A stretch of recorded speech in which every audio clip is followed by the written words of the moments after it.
जय माता दी भक्तों, नमस्कार।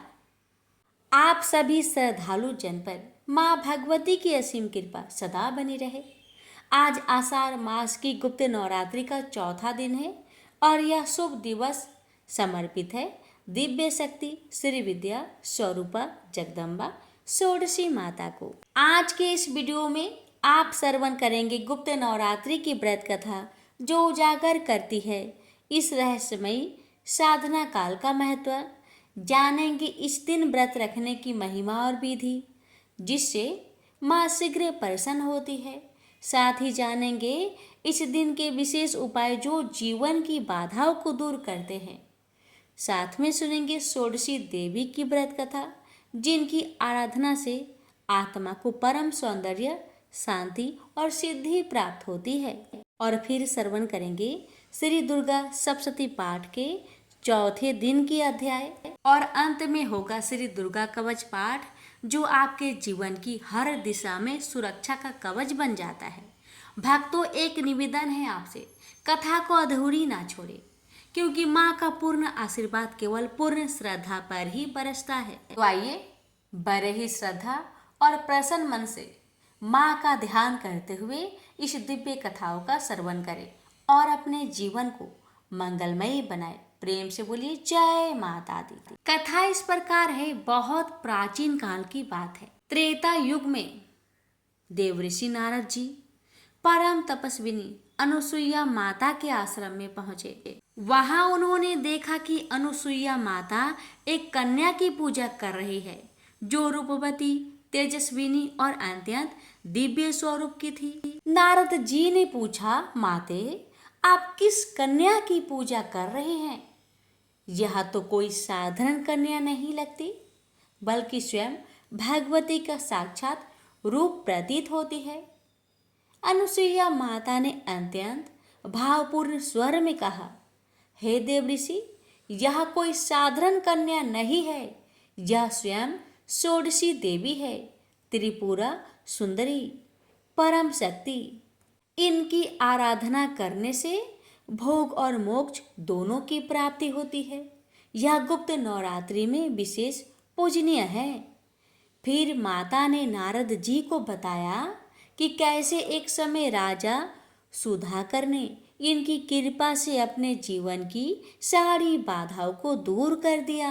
भक्तों, अनुसुईया माता कहती है देवऋषि नारद को कि एक बार राजा सुधाकर का राज्य शत्रुओं से घिर गया। रोग, दुख, अपयश और दरिद्रता ने उसे घेर लिया। वह एक दिन एक तपस्वी से मिला जिसने उसे गुप्त नवरात्रि में षोडशी माता की आराधना करने को कहा। राजा ने व्रत रखा, उपवास किया, पूर्ण श्रद्धा से देवी का पूजन किया। उनकी षोडशोपचार पूजा कर लाल पुष्प अर्पण किए, गुड़, नारियल व खीर का भोग लगाया, श्री त्रिपुराय नमः मंत्र का जाप किया। और भक्तों, नौमी तिथि को जब राजा ने हवन और कन्या पूजन किया तभी रात्रि में उसी सपन में षोडशी माता के दर्शन हुए। माता ने कहा, बस तुमने सच्चे हृदय से मेरी पूजा की है, अब तुम्हारे सारे संकट दूर होंगे। अगले ही दिन चमत्कार हो गया, युद्ध टल गया, शत्रु पीछे हट गए और समस्त राज्य में समृद्धि लौट आई। भक्तों, यह कथा हमें सिखाती है कि षोडशी माता केवल सुंदरता की आदि शास्त्री नहीं बल्कि संपूर्ण सृष्टि की रचना, रक्षा और संहार की शक्ति है। जो भी भक्त गुप्त नवरात्रि में सच्चे मन से इनकी पूजा करता है उसके जीवन से दरिद्रता, कलह, रोग और भय नष्ट हो जाते हैं। षोडशी माता की आराधना से व्यक्ति को ऐश्वर्य, ज्ञान, प्रेम और आत्मिक चेतना की प्राप्ति होती है। प्रेम से बोलिए षोडशी माता की जय। हे माँ, आपकी कथा कहने वाले और श्रद्धा पूर्वक पूरा सुनने वाले भक्तों पर अपनी कृपा सदा सर्वदा बनाए रखे। अब आइए श्रवण करते हैं गुप्त नवरात्रि के चौथे दिन श्री दुर्गा सप्तशती पाठ के 5वां अध्याय, 6ठा अध्याय, 7वां अध्याय और 8वां अध्याय। और भक्तों ध्यान रखें, अगर आप व्रत करते हैं तो कथा को अधूरा ना छोड़े। अधूरा कथा से व्रत का पूर्ण फल प्राप्त नहीं होता। माता रानी आप सभी भक्तों पर अपनी कृपा सदा सर्वदा बनाए रखे। जय माता दी। भक्तों 5वें अध्याय में आप सुनेंगे देवताओं द्वारा देवी की स्तुति। महर्षि मेधा ने कहा, पूर्व काल में शुभ निशुभ नामक असुरों ने अपने बल के मत से इंद्र का त्रिलोकी का राज्य और यज्ञों के भाग छीन लिए, और वह दोनों इसी प्रकार सूर्य, चंद्रमा, धर्मराज और वरुण के अधिकारी भी छीनकर स्वयं ही उनका उपभोग करने लगे। वायु और अग्नि का कार्य भी वही करने लगे, और इसके पश्चात उन्होंने जिन देवताओं का राज्य छीना था उनको अपने अपने स्थान से निकाल दिए। इस तरह से अधिकार छीने हुए तथा दैत्यों द्वारा निकाले हुए देवता अपराजिता देवी का स्मरण करने लगे कि देवी ने हमको वर दिया था कि विपत्ति में मैं तुम्हारे संपूर्ण विपत्तियों को नष्ट कर दूंगी। ऐसा विचार कर सब देवता हिमालय पर गए और भगवती विष्णु माया की स्तुति करने लगे। देवताओं ने कहा, देवी को नमस्कार है, शिव को नमस्कार है, प्रकृति और भद्रा को नमस्कार है। हम लोग रुद्र, नित्य और गौरी को नमस्कार करते हैं। ज्योत्सनामयी, चंद्र रूपिणी व सुख रूप देने को निरंतर नमस्कार है। शरणागतों का कल्याण करने वाली वृद्धि और सिद्धि रूपा देवी को हम बार बार नमस्कार करते हैं। और नैऋति राक्षसों की लक्ष्मी तथा सावर्णी को नमस्कार है। दुर्गा को दुर्गम स्थलों को पार करने वाली दुर्गपरा को सारा सर्वकारिणी ख्याति कृष्ण और धुर्मा देवी को सदैव नमस्कार है। अत्यंत सौम्य तथा अत्यंत रुद्र रूपा को हम नमस्कार करते हैं। उन्हें हमारा बारंबार प्रणाम है। जगत आधार भूताकृति देवी को बार बार नमस्कार करते हैं। जिस देवी को प्राणी मात्र विष्णु माया कहते हैं उनको नमस्कार है, उसको नमस्कार है। जो देवी संपूर्ण प्राणियों में चेतना कहलाती उसको नमस्कार है, उसको नमस्कार है, उसको नमस्कार है।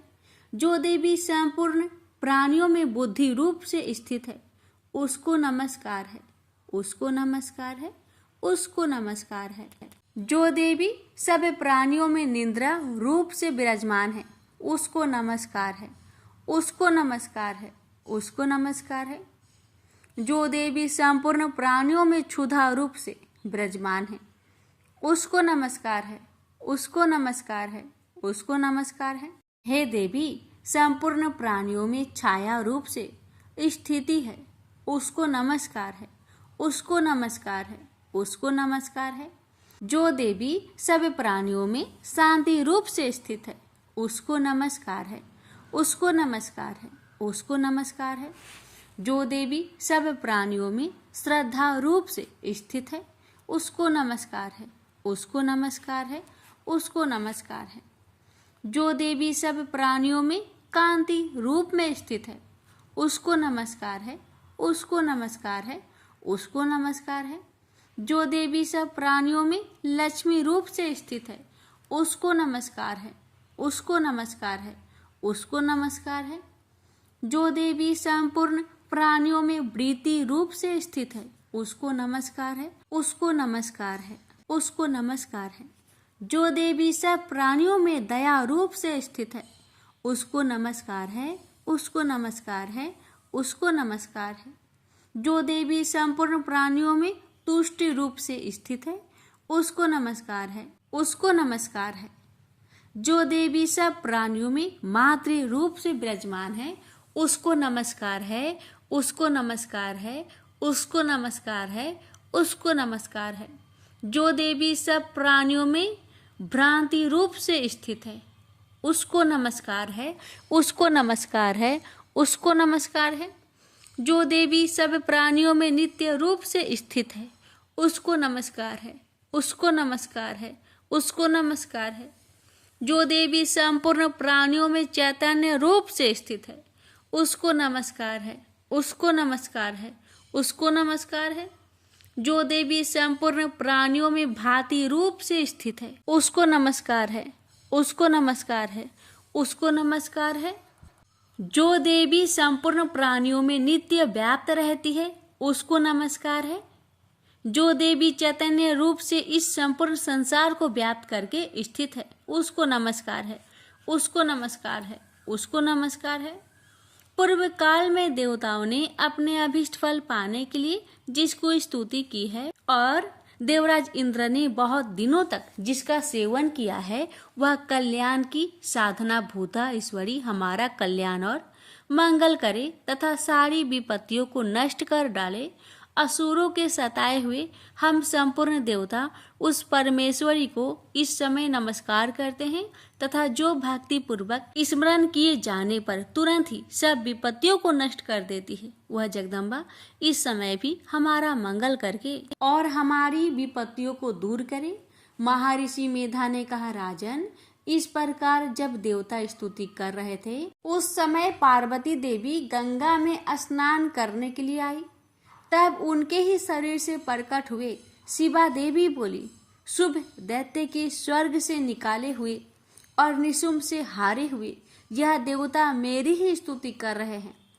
पार्वती के शरीर से अंबिका निकली थी, इसलिए उसको संपूर्ण लोक में कौशिकी कहते हैं।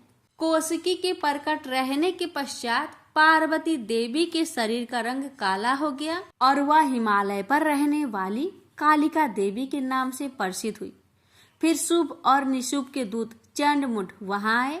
उन्होंने परम मनोहर रूप वाली अंबिका देवी को देखा। फिर वह शुंभ के पास जाकर बोले, महाराज, एक अत्यंत सुंदर स्त्री हिमालय को प्रकाशित कर रही है। वैसा रूप रंग आज तक हमने किसी स्त्री का नहीं देखा। हे असुरेश्वर, आप यह पता लगाए कि वह कौन है और उसको ग्रहण कर ले। वह स्त्री स्त्रियों में रत्न है। वह अपनी कांति से दसों दिशाओं को प्रकाश करती हुई वहां स्थित है, इसलिए आपको उसका देखना उचित है। प्रभु, तीनों लोकों के हाथी, घोड़े और मणि इत्यादि जितने रत्न हैं, वह सब इस समय आपके घर में शोभ्यमान है। हाथियों में रत्न ऐरावत हाथी और उच्च श्रेवा नामक घोड़ा तो आप इंद्र से लाए हैं। हंसों द्वारा जूता हुआ विमान जो कि ब्रह्मा जी के पास था, अब आपके पास है। और यह महापद्म नामक खजाना आपने कुबेर से छीना है। समुद्र ने आपको सदा खिले हुए फूलों की किजलंकनी नामक माला दी है। वरुण का कांचन वर्षा नामक छत्र आपके पास है और रथों में श्रेष्ठ प्रजापति का रथ भी आपके पास ही है। दैत्येंद्र मृत्यु की उत्तरा का तीदा नामक शक्ति भी आपसे छीन ली है और वरुण का पास भी आपके भ्राता निशुंभ के पास ही है और समुद्र में पैदा होने वाले सब प्रकार के रत्न भी आपके भ्राता निशुंभ के अधिकार में है। और जो अग्नि में न जल सके ऐसा वस्त्र अग्निदेव ने आपको दिए हैं। दैत्यराज, इस प्रकार सारी रत्न रूपी वस्तुएं आप संग्रह कर चुके हैं, तो फिर आप यह कल्याणमयी स्त्रियों में रत्न रूप अनुपम स्त्री ग्रहण क्यों नहीं करते? महर्षि मेधा ने कहा। चंडमुंड का यह वचन सुनकर शुंभ ने कहा, सुग्रीव को अपना दूत बनाकर देवी के पास भेजा जाए। प्रथम उसको सब कुछ समझा दिया कि वहां जाकर तुम उसको इस प्रकार कहना, और ये भी कह दिया कि जिस तरह से प्रसन्न होकर वह तुरंत यहाँ चली आए, उसी प्रकार समझाकर कहना। दूत सुग्रीव पर्वत के उस रमणीक भाग में जहाँ देवी बसती थी पहुंचा। दूत ने कहा, हे देवी, दैत्यों का राजा शुभ जो इस समय तीनों लोकों का स्वामी है, मैं उसका दूत हूँ और यहाँ तुम्हारे पास आया हूँ। संपूर्ण देवता उसकी आज्ञा एक स्वर में मानते हैं। अब जो कुछ उसने कहला भेजा है वह सुनो। उसने कहा है, इस समय संपूर्ण त्रिलोकी मेरे बस में है और संपूर्ण यज्ञों के भागों को पृथक पृथक मैं ही लेता हूँ और तीनों लोकों में जितने श्रेष्ठ रत्न हैं वह सब मेरे पास है। देवराज इंद्र का वाहन ऐरावत मेरे पास है, जो मैंने उससे छीन लिया है। उच्च श्रवा नामक घोड़ा जो क्षीर सागर मंथन करने से प्रकट हुआ था, उसे देवताओं ने मुझे समर्पित किया है।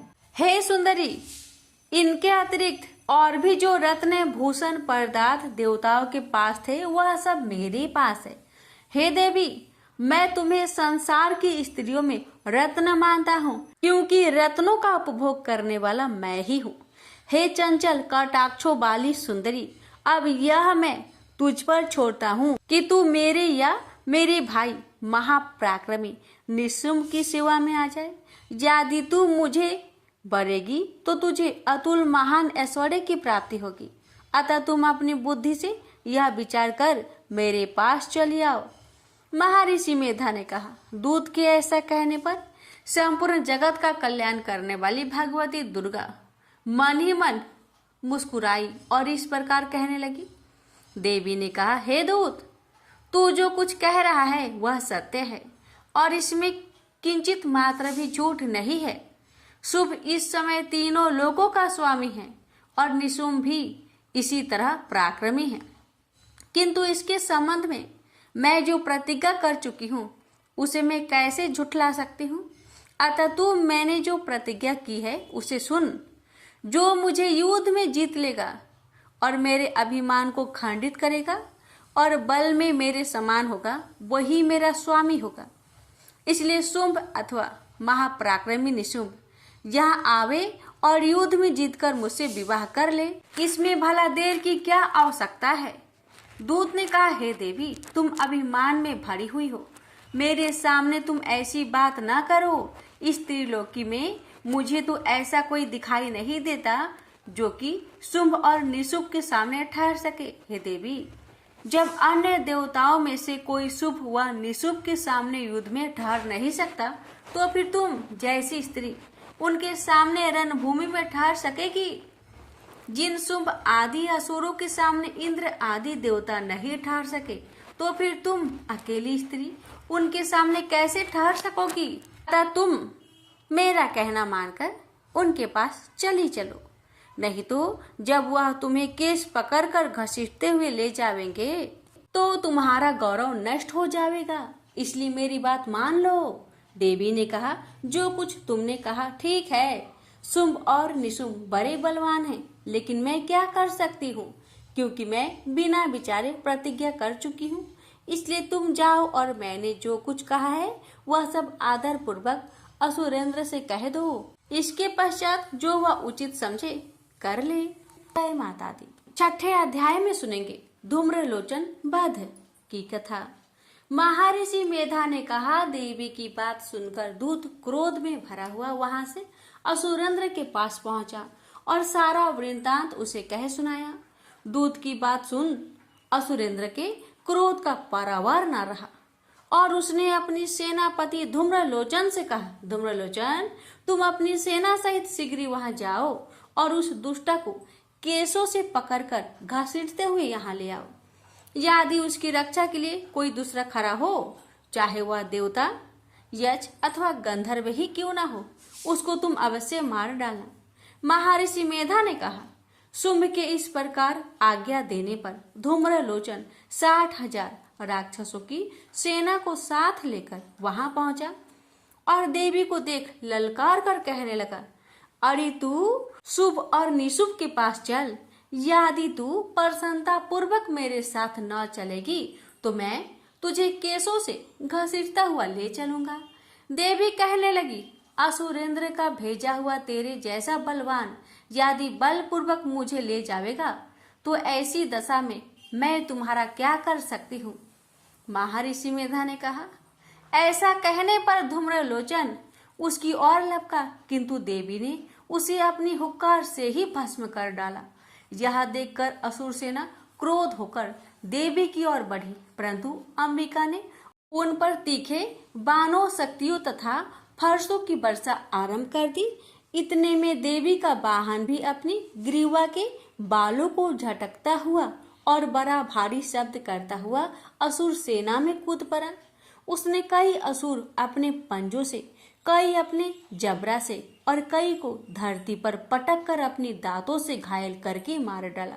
उसने कई असुरों को अपने नखों से पेट फाड़ डाले और कई असुरों को तो केवल थप्पड़ मारकर सिर धड़ से अलग कर दिया। कई असुरों की भुजाएं और सिर तोड़ डाले और गर्दन के बालों को हिलाते हुए उनके कई असुरों को पकड़कर पेट फाड़ कर उनका रक्त पी डाला। इस प्रकार देवी के उस महावाहन सिंह ने क्षण भर में असुर सेना को समाप्त कर दिया।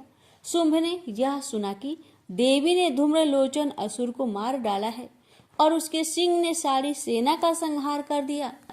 तब उसका बड़ा क्रोध आया।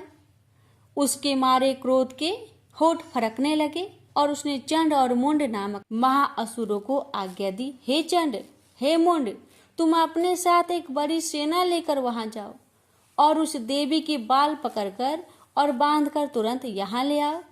यदि उसको यहाँ लाने में किसी प्रकार का संदेह हो तो अपनी सेना सहित उससे लड़ते हुए उसको मार डालो, और जब वह दुष्ट और उसका सिंह दोनों मारे जाए तभी उसको बांधकर यहाँ ले आना। प्रेम से बोलिए जय माता दी। 7वें अध्याय में आप रसपान करेंगे चंड और मुंड की वध की कथा। महर्षि मेधा ने कहा, दैत्यराज की आज्ञा पाकर चंड और मुंड चतुरंगिनी सेना को साथ लेकर हथियार उठाए देवी से लड़ने के लिए चल दिए। हिमालय पर्वत पर पहुंचकर उन्होंने मुस्कुराती हुई देवी को, जो सिंह पर बैठी हुई थी, देखा। अब उनको पकड़ने के लिए तलवारें लेकर उनकी ओर बढ़े। तब अंबिका को उन पर बड़ा क्रोध आया और मारे क्रोध के उनका मुख काला पड़ गया, उनकी भ्रुकुटियां चढ़ गई और उनके ललाट में से अत्यंत भयंकर तथा अत्यंत विस्तृत मुख वाली लाल आंखों वाली काली प्रकट हुई, जो अपने हाथों में तलवार और पास लिए हुए थी। वह विचित्र खड्ग धारण किए हुए थी तथा चीते के चर्म की साड़ी एवं नरमुंड की माला पहन रखी थी। उसका मांस सूखा हुआ था और शरीर केवल हड्डियों का ढांचा था और भयंकर शब्द से दिशाओं को पूर्ण कर रही थी। वह असुर सेना पर टूट पड़ी और दैत्यों को भक्षण करने लगी। वह पार्श राक्षसों, अंकुशधारी महावतों, हाथियों पर सवार योद्धाओं और घंटा सहित हाथियों को एक हाथ से पकड़ पकड़ कर अपने मुंह में डाल रही थी, और इसी प्रकार वह घोड़ों, रथों, सारथियों व रथों में बैठे हुए सैनिक को मुंह में डालकर भयानक रूप से चबा रही थी। किसी के केस पकड़कर, किसी की गर्दन पकड़कर, किसी को पैरों से दबाकर और किसी दैत्य को छाती से मसलकर मार रही थी। वह दैत्य के छोड़े हुए बड़े बड़े अस्त्र शस्त्र को मुंह में पकड़कर और क्रोध में भरकर उनको दांतों से पीस रही थी। उसने कई बड़े बड़े असुर भक्षण कर डाले, कईयों को रौंद डाला और कितने उसकी मार के मारे भाग गए। कितनों को उसने तलवार से मार डाला, कितनों को अपने दांतों से समाप्त कर दिया, और इस प्रकार से देवी ने क्षण भर में संपूर्ण दैत्य सेना को नष्ट कर दिया। यह देख महापराक्रमी चंड काली देवी की ओर लपका और मुंड ने भी देवी पर अपने भयानक बाणों की वर्षा आरंभ कर दी और अपने हजारों चक्र उस पर छोड़े।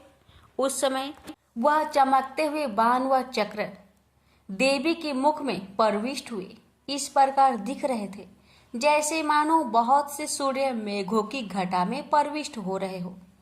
इसके पश्चात भयंकर शब्द के साथ काली ने अत्यंत जोश में भरकर विकट अट्टहास किया।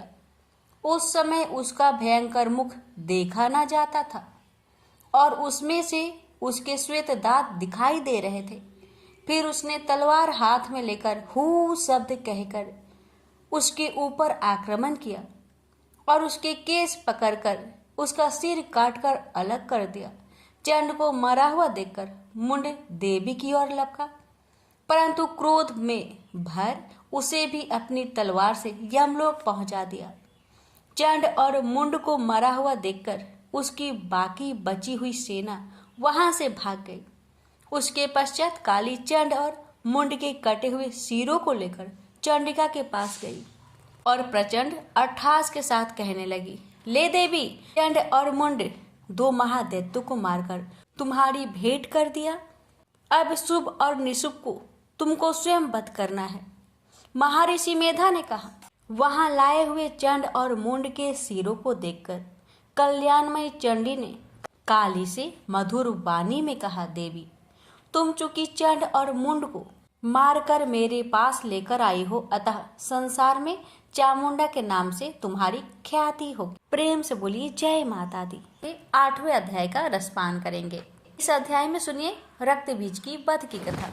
महर्षि मेधा ने कहा, चंड और मुंड नामक असुर के मारे जाने से और बहुत सी सेना नष्ट हो जाने से असुरों के राजा प्रतापी शुंभ ने क्रोध युक्त होकर अपनी संपूर्ण सेना को युद्ध के लिए तैयार होने की आज्ञा दी।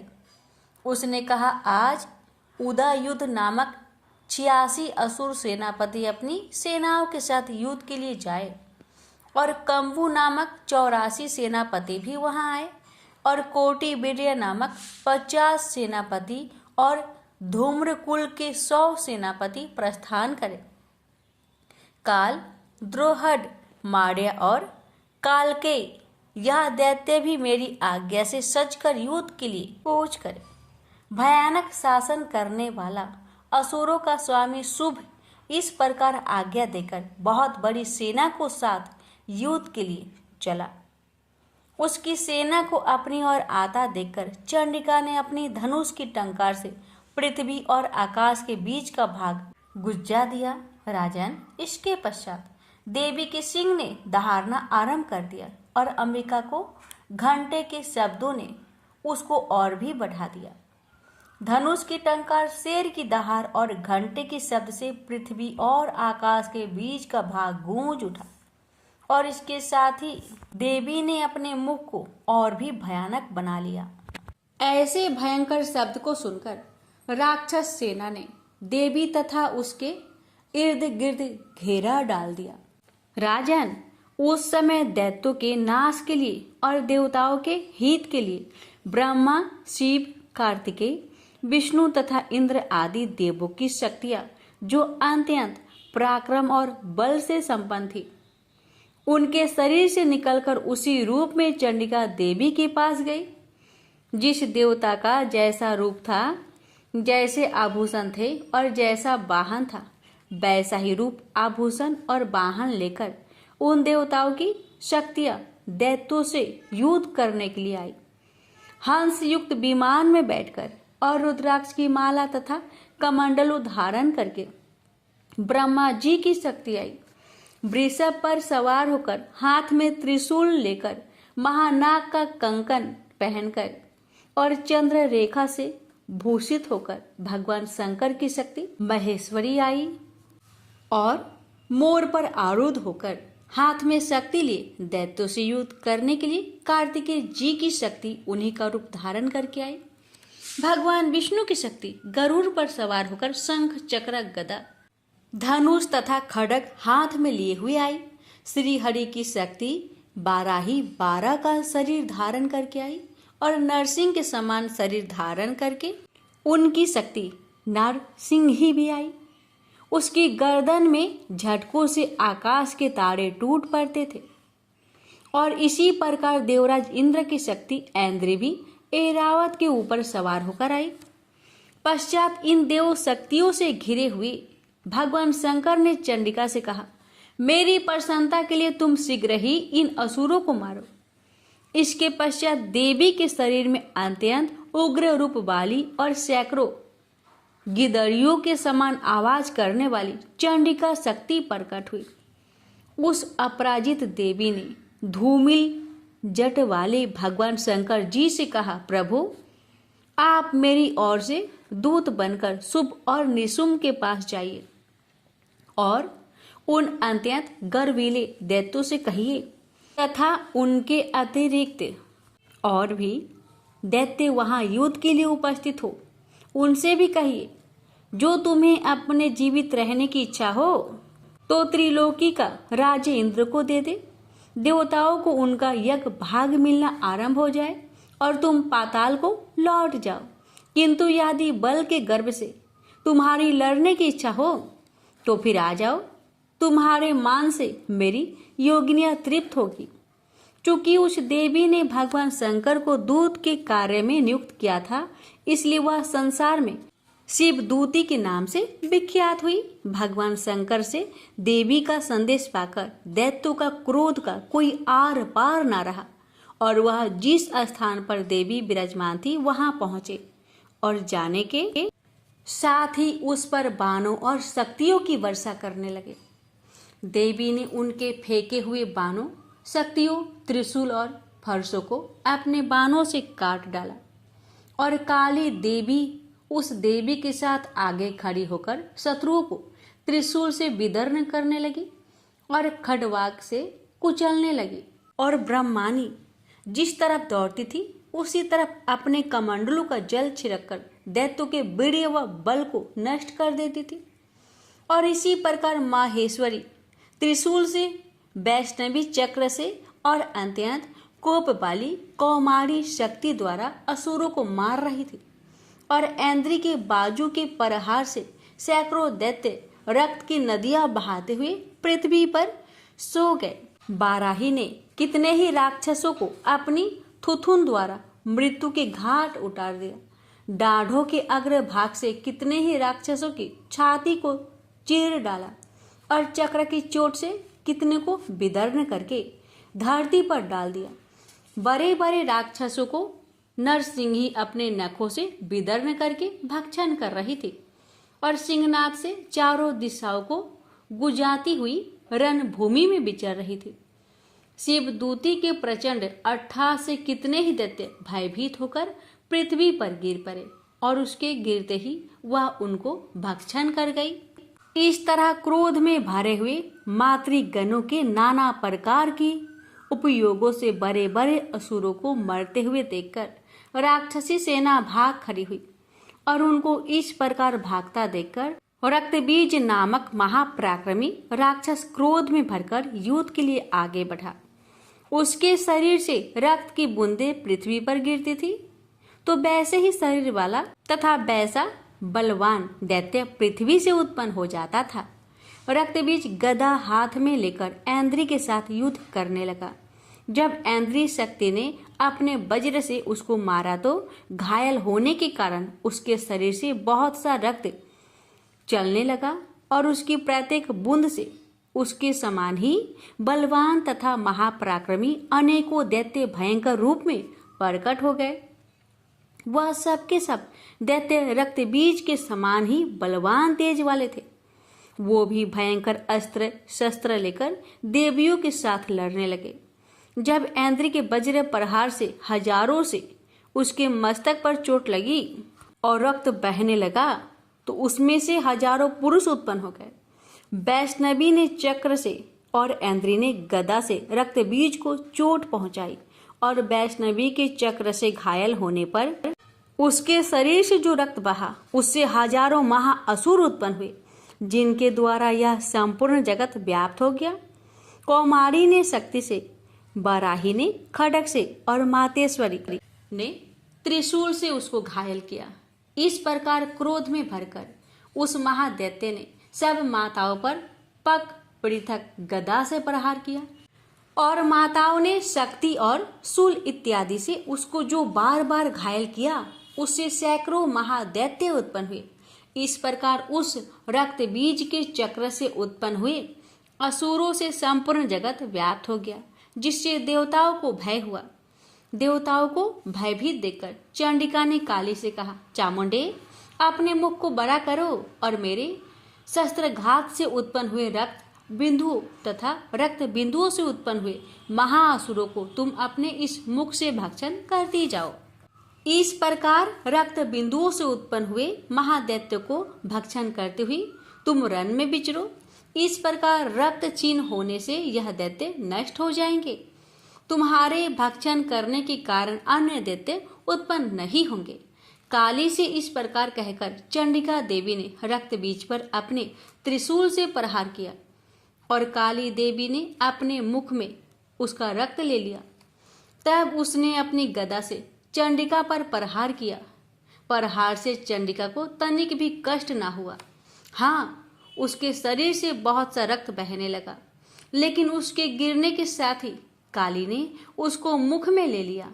काली के मुख में उस रक्त से जो असुर उत्पन्न हुए उसको उसने भक्षण कर लिया और रक्त को पीती गई। तदंतर देवी ने रक्त बीज को, जिसका कि खून काली ने पिया था, चंडिका ने वज्र, बाण तथा खड्ग तथा रिष्ट इत्यादि से मार डाला। राजन, अनेक प्रकार के शस्त्रों से मरा हुआ और खून से वंचित हुआ महादैत्य रक्तबीज पृथ्वी पर गिर पड़ा। राजन, उसके गिरने से देवता अत्यंत प्रसन्न हुए और माताएं उन असुरों का रक्त पीने के पश्चात उद्धत होकर नृत्य करने लगी। प्रेम से बोलिए जय माता दी। प्यारे भक्तों, श्री दुर्गा सप्तशती पाठ की 8वां अध्याय यहीं पर समाप्त होता है। इसकी आगे के अध्याय अगले वीडियो में अवश्य सुनिएगा। माता रानी आप सभी पर अपनी कृपा सदा सर्वदा बनाए रखे। देवी कवच यानी दुर्गा कवच पाठ। पौराणिक मान्यता है कि मंत्रों में बहुत शक्ति होती है। अगर इस मंत्रों को सही से पढ़ा जाए तो प्रतिकूल कंपन को अधिक सकारात्मक और आकर्षक कंपन में बदलने की क्षमता होती है। अगर आप अपने चारों ओर फैली नकारात्मकता से परेशान हैं और आपको कोई रास्ता नहीं दिखाई पड़ रहा, तो आपको दुर्गा कवच का पाठ करना चाहिए। ऐसा कहा जाता है कि वह व्यक्ति जो ईमानदारी से भक्ति और सही उच्चारण के साथ नियमित रूप से दुर्गा कवच को पढ़ता या सुनता है, वह सभी बुराइयों से संरक्षित रहता है। 18 प्रमुख पुराणों में से एक मार्कंडेय पुराण के अंदर दुर्गा कवच, देवी कवच के श्लोकों का उल्लेख है। दुर्गा कवच दुर्गा सप्तशती का एक आदित्य स्रोत है। दुर्गा कवच को भगवान ब्रह्मा ने ऋषि मार्कंडेय को सुनाया और इसमें 47 श्लोक शामिल है। इसके बाद 9 श्लोकों में फल श्रुति लिखित है। फल श्रुति का अर्थ होता है कि मंत्रों को सुनने या पढ़ने से क्या फल प्राप्त होता है। दुर्गा कवच का महत्व। दुर्गा कवच में भगवान ब्रह्मा जी ने देवी पार्वती माँ की 9 अलग अलग देवीय रूपों के बारे में बताया है। भगवान ब्रह्मा हर किसी को देवी कवच को पढ़ने या सुनने के लिए देवी माँ का आशीर्वाद मांगने के लिए अनुरोध करते हैं। जो भी इस कवच का नित्य पाठ करता या सुनता है, वह माँ दुर्गा से विशेष आशीर्वाद प्राप्त करता है। नकारात्मकता को खत्म करने के लिए एक शक्तिशाली मंत्रों का संग्रह देवी कवच के रूप में विद्यमान है। यह जातक को किसी भी बुरी आत्माओं से बचाने के लिए एक कवच के लिए रूप में कार्य करता है। भक्तों, अब जानते हैं दुर्गा कवच का पाठ कैसे करें। दुर्गा कवच का पाठ दुर्गा सप्तशती के आरंभ में और दुर्गा सप्तशती पाठ के बाद में करना चाहिए। दुर्गा कवच का पाठ करने से पहले स्नान करके स्वच्छ वस्त्र धारण कर ले। इसके बाद माँ का ध्यान करे और घी का दीप जलाए। दुर्गा कवच का पाठ शुरू करने से पहले अपने मन से सभी दुर्भावनाओं को दूर कर दे और सिर्फ माँ की भक्ति के बारे में विचार करे। माँ को पुष्प अर्पित करने के बाद फल मिष्ठान का भोग लगाए और दुर्गा कवच का पाठ शुरू करे। दुर्गा कवच का पाठ करने के लाभ। दुर्गा कवच का पाठ करने से जातक के मन और उसके आसपास से नकारात्मक ऊर्जाओं का नाश होता है। दुर्गा कवच का पाठ करने से जातक को प्रेत बाधा जैसी समस्याओं से जल्दी मुक्ति मिल जाती है। दुर्गा कवच का पाठ करने से अकाल मृत्यु जैसे संकट दूर होते हैं। दुर्गा कवच का पाठ करने से बड़े से बड़े संकट का निवारण होता है। दुर्गा कवच का पाठ करने से असाध्य रोगों से मुक्ति मिलती है। इतना ही नहीं, दुर्गा कवच का पाठ से न्यायालय से जुड़ी मामलों में जीत हासिल होती है। भक्तों, इस पावन दुर्गा कवच का पाठ करने से इतना ही नहीं, शत्रुओं में भी विजय हासिल होती है। अब जानिए दुर्गा कवच पाठ करने के कुछ नियम। दुर्गा कवच करते समय शब्दों के उच्चारण का विशेष ध्यान देना चाहिए। अगर आप संस्कृत में पाठ नहीं कर पा रहे तो हिंदी में पाठ करें, लेकिन गलत उच्चारण में इसका पाठ कभी ना करें। दुर्गा कवच का पाठ करते समय प्याज, लहसुन, तंबाकू, मांस, मदिरा और किसी भी प्रकार के तामसिक भोजन को ना ग्रहण करें। दुर्गा कवच का पाठ करते समय पूर्ण ब्रह्मचर्य का पालन करना चाहिए। दुर्गा कवच का पाठ करते समय मन में कोई भी छल कपट, लोभ, लालच को नहीं रखना चाहिए और सच्चे मन से माँ की आराधना करनी चाहिए। दुर्गा कवच का पाठ करते समय स्वच्छ और सुगंधित वातावरण होना चाहिए। आसपास गंदगी ना हो, इसका विशेष ध्यान देना चाहिए। आइए रसपान करते हैं। श्री दुर्गा कवच पाठ प्रारंभ है। महर्षि मार्कंडेय बोले, हे पितामह, संसार में जो गुप्त हो और मनुष्यों की सब प्रकार से रक्षा करता हो और जो आपने किसी को आज तक न बताया हो, वह कवच मुझे बताइए।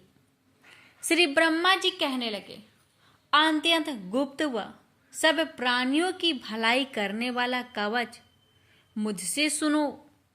प्रथम शैलपुत्री, दूसरी ब्रह्मचारिणी, तीसरी चंद्र घंटा, चौथी कुष्मांडा, पांचवी स्कंद माता, छठी कात्यायनी, सातवीं कालरात्रि, आठवीं महागौरी, नौवीं सिद्धिदात्री। यह देवी की 9 मूर्तियां हैं और यह 9 दुर्गा कहलाती है। आग में जलता हुआ रण में शत्रु से घेरा हुआ, विषम संकट में फंसा हुआ मनुष्य आदि दुर्गा के नाम का स्मरण करे तो उनको कभी भी कोई हानि नहीं होती। रण में उसके लिए कुछ भी आपत्ति नहीं और ना उसे किसी प्रकार का दुख या डर ही होता है। हे देवी, जिसने श्रद्धा पूर्वक तुम्हारा स्मरण किया है उसकी वृद्धि होती है और जो तुम्हारा चिंतन करते हैं उनकी तुम निस्संदेह रक्षा करने वाली हो। चामुंडा प्रेत पर, वारही भैंसे पर, ऐन्द्री हाथी पर, वैष्णवी गरुड़ पर आसन जमाती है। हे महेश्वरी, बैल पर, कौमारी मोर पर और हाथ में कमल लिए हुए विष्णु प्रिया लक्ष्मी जी की कमल के आसन पर विराजती है। बैल पर बैठी हुई ईश्वरी देवी ने श्वेत रूप धारण कर रखा है और ब्रह्मी देवी हंस पर बैठती है और सब प्रकार के आभूषणों से विभूषित है। इस प्रकार यह सब माताएं सब प्रकार के योग शक्तियों से युक्त और अनेक प्रकार के रत्न धारण किए हुए हैं। भक्तों की रक्षा के लिए संपूर्ण देवियां रथ में बैठी तथा क्रोध में भरी हुई दिखाई देती है और ये शंख, चक्र, गदा, शक्ति, हल और मूसल, खेटक और तोमर, परशु तथा पास, कुंती और त्रिशूल एवं उत्तम सारंग, धनुष आदि शास्त्रों को दैत्य के नाश के लिए और भक्तों की रक्षा के लिए है और देवताओं के कल्याण के लिए धारण किए हैं। हे महारुद्रे, अत्यंत घोर पराक्रम, महान बल और महान उत्साह वाली देवी, तुमको मैं नमस्कार करता हूँ। हे देवी, तुम्हारा दर्शन दुर्लभ है तथा आप शत्रुओं के भय को बढ़ाने वाली है। हे जगदम्बिके, मेरी रक्षा करो। पूर्व दिशा में ऐन्द्री मेरी रक्षा करे, अग्निकोण में अग्नि शक्ति, दक्षिण में वाराही देवी, नेतृत्व कोण में खड़क धारिणी देवी मेरी रक्षा करे। बारूनी पश्चिम दिशा में, वायु कोण में मृग वाहिनी, उत्तर में कौमारी और ईशान में शूलधारिणी देवी मेरी रक्षा करे। ब्राह्मणी ऊपर की ओर से मेरी रक्षा करे और वैष्णवी देवी नीचे की ओर मेरी रक्षा करे। और इसी प्रकार 100 पर बैठी चामुंडा देवी 10 दिशाओं में मेरी रक्षा करे। जया आगे, विजया पीछे, बाई और अजीता, दाहिनी और अपराजिता मेरी रक्षा करे। उधोतिनी देवी शिखा की रक्षा करे तथा उमा सिर में स्थित होकर रक्षा करे। इसी प्रकार मस्तक में मालाधारी देवी रक्षा करे और यशस्वी देवी मेरी भौहों का संरक्षण करे। भौहों के मध्य भाग में त्रिनेत्रा नथुनों की यम घंटा देवी रक्षा करे। नेत्रों के मध्य में शंखिनी देवी और द्वार बासिनी कानों की रक्षा करे। कपोलों की कालिका देवी और कानों के मूल भाग की भगवती साकरी रक्षा करे।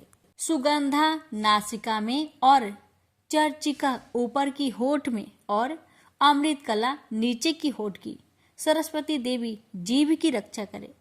कौमारी देवी दांतों की और चंडिका कंठ परिवेश की रक्षा करे। चित्र घंटा गले की घंटी की और महामाया तालू की रक्षा करे। कामाक्षी ठोड़ी की, सर्वमंगला बानी की रक्षा करे। भद्रकाली गर्दन की और धनुर्धरी पीठ के मेरुदंड की रक्षा करे। कंठ के बाहरी भाग की नीलग्रीवा और कंठ की नली की नल कुबरी रक्षा करे। दोनों कानों की खाडिंगिनी और वज्रधारिणी मेरी दोनों बाहों की रक्षा करे। दंडिनी दोनों हाथों की और अंबिका देवी समस्त उंगलियों की रक्षा करे। सुलेश्वरी देवी संपूर्ण नखों की, कुलेश्वरी देवी पेट की रक्षा करे। महादेवी दोनों स्तनों की, शोक विनाशिनी मन की रक्षा करे। ललिता देवी हृदय की, शूलधारिणी उदर की रक्षा करे। कामिनी नाभि की, गुहोश्वरी गुहा स्थान की, पूतना और कामिका लिंग की और महिषा वाहिनी गुदा की रक्षा करे। भगवती खटी भाग में और विंध्यावासिनी घुटनों की रक्षा करे। संपूर्ण इच्छाओं को पूर्ण करने वाली महाबला देवी दोनों पिंडलियों की रक्षा करे। नरसिंही दोनों टकुनों की और तेजसी देवी दोनों पावों के पृष्ठ भाग की, श्रीधरी पावों की अंगुलियों की तथा बासनी पैर की तलुओं की। दंष्ट्रा करालिनी देवी नखों की, ऊर्ध केशविनी केशों की, बागेश्वरी त्वचा की रक्षा करे। रोमा बलियों के छेद्रों की, कौबेरी और त्वचा की बागेश्वरी देवी रक्षा करे। पार्वती देवी रक्त, मज्जा, बसा, मांस, हड्डी की रक्षा करे। कालरात्रि आंतों की रक्षा करे। मुकुटेश्वरी देवी पित्त की, पद्मावती कमल कोश की, चूड़ामणि कफ की रक्षा करे। ज्वालामुखी नसों के जल की रक्षा करे। अभेदा देवी शरीर के सब जोड़ों की रक्षा करे।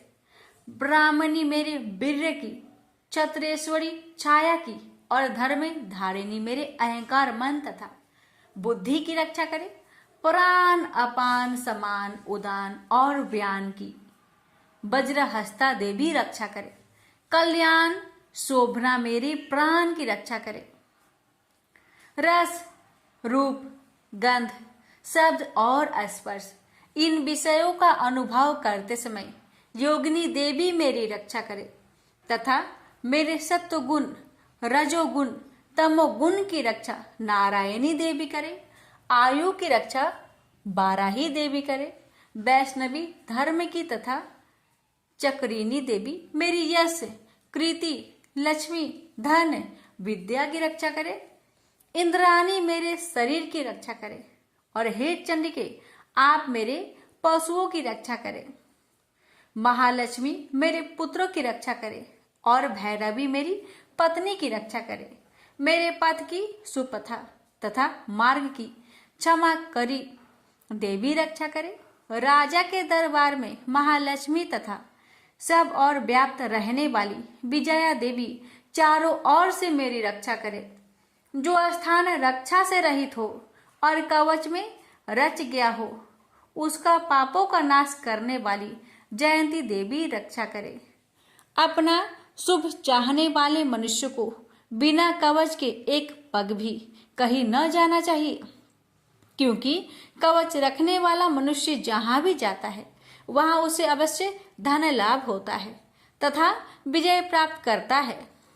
अभीष्ट वस्तु की इच्छा करता है, वह उसको इस कवच के प्रभाव से अवश्य मिलती है और वह इसी संसार में महा ऐश्वर्य को प्राप्त होता है। कवचधारी मनुष्य निर्भय होता है और वह तीनों लोकों में माननीय होता है। देवी का यह कवच देवताओं के लिए भी कठिन है। जो नित्य प्रति नियम पूर्वक तीनों संध्याओं को श्रद्धा के साथ इनका पठन पाठन करता है, उसे देव शक्ति प्राप्त होती है। वह तीनों लोकों को जीत सकता है तथा अकाल मृत्यु से रहित होकर 100 वर्ष तक जीवित रहता है। उसकी लुता, चर्म रोग, विस्फोट आदि समस्त व्याधियां समूल नष्ट हो जाती है। वह अस्थावर, जंगम तथा कृत्रिम विष दूर होकर उनका कोई असर नहीं होता है तथा समस्त अभिचारक प्रयोग और इस तरह के जितने मंत्र तंत्र इत्यादि होते हैं, इस कवच के हृदय में धारण कर लेने पर नष्ट हो जाते हैं।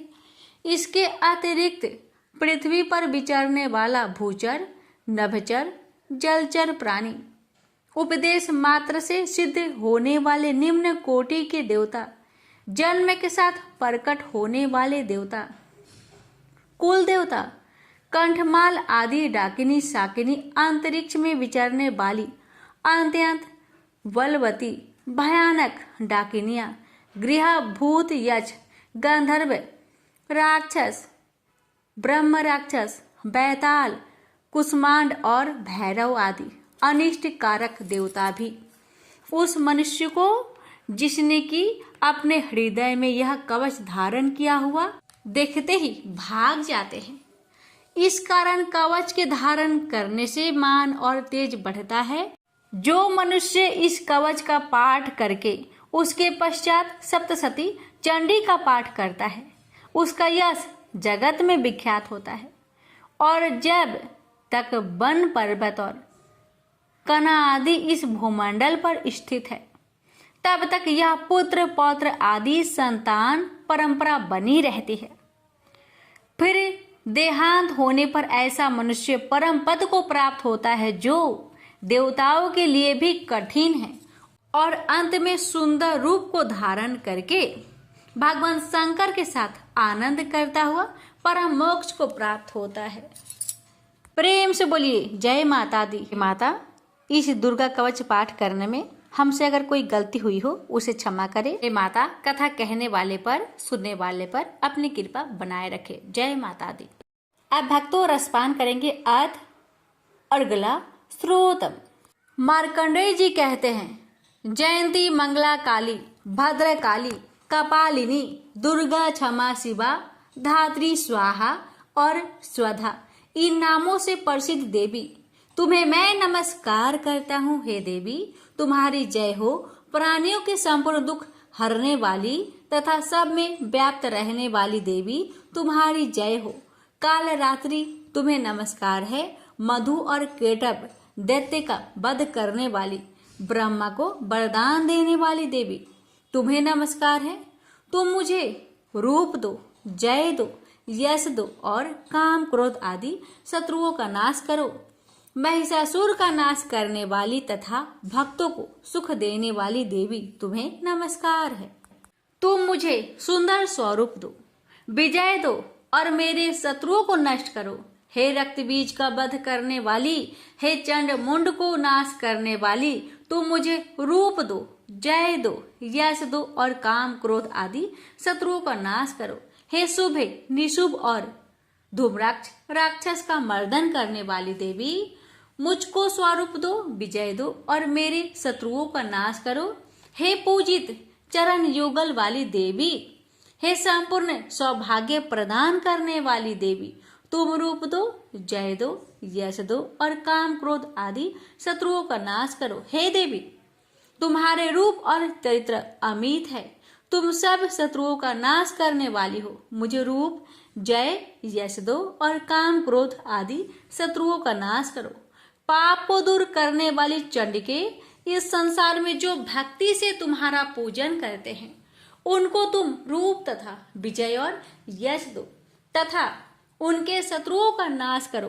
रोगों का नाश करने वाली चंडिके, जो भक्ति पूर्वक तुम्हारी पूजा करते हैं उन्हें रूप दो, यश दो और उनके काम क्रोध आदि शत्रुओं का नाश करो।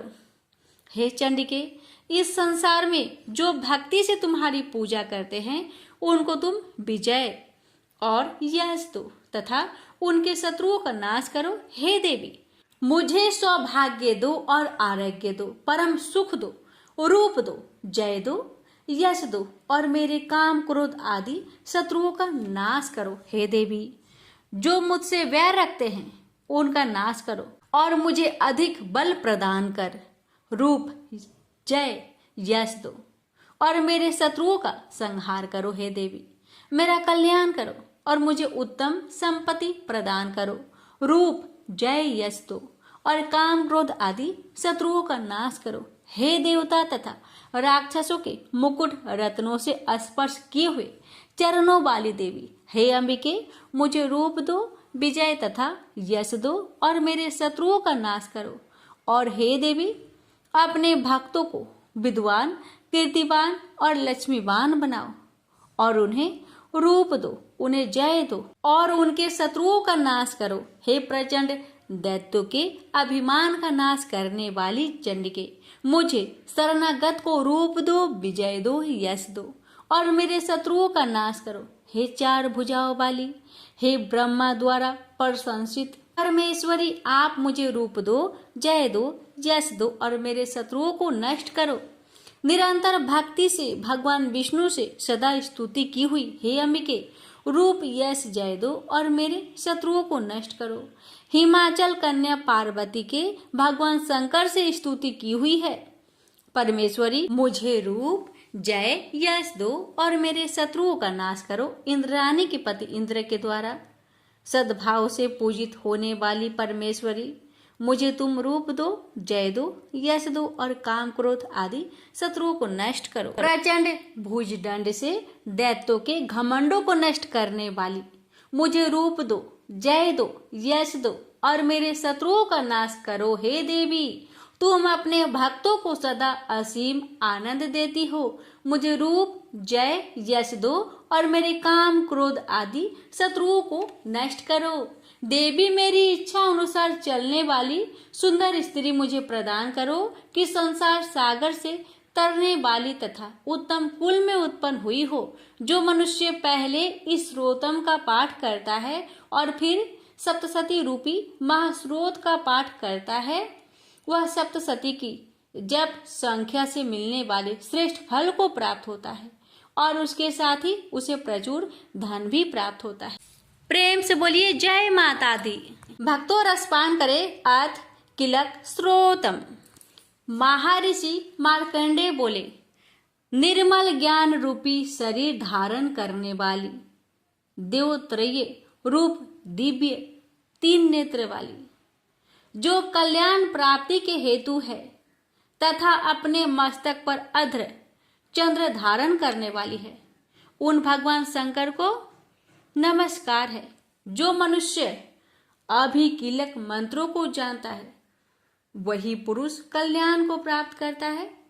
जो अन्य मंत्रों को जाप कर केवल सप्तशती स्रोत से ही देवी की स्तुति करता है, उसको इससे ही देवी की सिद्धि हो जाती है। उन्हें अपने कार्य की सिद्धि के लिए दूसरे की साधना करने की आवश्यकता नहीं रहती। बिना जप के ही उनके उच्चाटन आदि सिद्ध हो जाते हैं। लोगों के मन में शंका थी कि केवल सप्तशती की उपासना से अथवा सप्तशती को छोड़कर अन्य मंत्रों की उपासना से भी समान रूप से सब कार्य सिद्ध हो जाते हैं, तब इनमें कौन सा श्रेष्ठ साधन है? लोगों की इस शंका को ध्यान में रखकर भगवान शंकर ने अपने पास आए हुए जिज्ञासुओं को समझाया कि यह सप्तशती नामक संपूर्ण स्रोत ही कल्याण कर देने वाला है। इसके पश्चात भगवान शंकर ने चंडिका के सप्तशती नामक स्रोत को गुप्त कर दिया। अतः मनुष्य इसको बड़े पुण्य से प्राप्त करता है। जो मनुष्य कृष्ण पक्ष की 14 अथवा अष्टमी को एकाग्रचित होकर देवी को अपना सर्वस्व समर्पित कर देता है और फिर उसे प्रसाद रूप से ग्रहण करता है, उस पर दुर्गा प्रसन्न होती है, अन्यथा नहीं होती। इस प्रकार सिद्ध के प्रतिबंधक रूप कील के द्वारा भगवान शंकर ने इस स्रोत को कीलित कर रखा है। जो पुरुष इस सप्तशती को निष्कीलन करके नित्य पाठ करता है वह सिद्ध हो जाता है, वही देवों का पार्षद होता है और वह गंधर्व होता है। सर्वत्र विचरते रहने पर भी उस मनुष्य को इस संसार में कहीं कोई डर नहीं होता। वह आप मृत्यु के बस में नहीं पड़ता और मरकर मोक्ष की प्राप्ति हो जाती है। किंतु इस कीलक की विधि को जानकर ही सप्तशती का पाठ करना चाहिए। जो ऐसा नहीं करता वह नष्ट हो जाता है। कीलन और निष्कीलन संबंधी जानकारी के पश्चात ही यह स्रोत निर्दोष होता है और विद्वान पुरुष इस स्रोत का ही पाठ आरंभ करते हैं। स्त्रियों में जो कुछ सौभाग्य आदि दिखाई देता है वह सब इस पाठ की ही कृपा है। इसलिए इस कल्याणकारी स्रोत का सदा पाठ करना चाहिए। इस स्रोत का शनैः पाठ करने से भी स्वलभ फल की प्राप्ति होती है और उच्च स्वर से ही इसका पाठ आरंभ करना चाहिए। जिस देव के प्रसाद से ऐश्वर्य, सौभाग्य, आरोग्य, संपत्ति, शत्रुनाश तथा परम मोक्ष की प्राप्ति होती है, उस देवी की स्तुति मनुष्य को अवश्य करनी चाहिए। हे माता, इस कवच पाठ को कहने में अगर हमसे कोई भूल चूक हुई हो तो मुझे क्षमा करें और इस पाठ को सुनने वाले भक्तों पर अपनी कृपा सदा बनाए रखे और मुझ पर भी अपनी कृपा बनाए रखे। प्रेम से बोलिए जय माता दी। क्षमा प्रार्थना। हमें देवी माता से इस प्रकार क्षमा याचना करनी चाहिए। हे परमेश्वरी, मेरे द्वारा रात दिन बहुत से अपराध होते रहते हैं। मुझे अपना दास समझकर मेरे उन अपराधों को आप कृपा पूर्वक क्षमा करिए। परमेश्वरी, मैं आह्वान करना नहीं जानती, विसर्जन करना नहीं जानती तथा पूजा करने का ढंग भी नहीं जानती। हे माँ, मुझे क्षमा करिए। देवी सुरेश्वरी, मैंने जो मंत्रहीन ना मंत्रों को मैं जानती हूँ, क्रियाहीन ना क्रियाओं को जानती हूँ और भक्तिहीन ना भक्ति के प्रकार जानती हूँ। पूजन क्या है वह सब आपकी कृपा से पूरे हो। सैकड़ों अपराध करने के बाद भी जो आपके शरण में आके जगदम्बा कहकर पुकारता है उसे वह गति प्राप्त होती है जो ब्रह्मादि देवताओं के लिए भी पाना आसान नहीं है। जगदम्बिके, मैं अपराधी हूँ किंतु आपकी शरण में आया हूँ। इस समय दया का पात्र हूँ, आप जैसा चाहे वैसा करे। हे देवी परमेश्वरी, अज्ञान बस भूल से या बुद्धि भ्रष्ट होने के कारण मैंने जो भी न्यूनता या अधिकता कर दी हो वह सब क्षमा करे और प्रसन्न होइए। सच्चिदानंद स्वरूपा परमेश्वरी, जगत माता कामेश्वरी, आप प्रेम पूर्वक मेरी यह पूजा स्वीकार करें और मुझ पर प्रसन्न रहे। देवी सुरेश्वरी, आप गोपनीय से भी गोपनीय वस्तु की रक्षा करने वाली हैं। मेरी निवेदन किए हुए इस जप को ग्रहण करिए। आपकी कृपा से मुझे सिद्धि प्राप्त हो।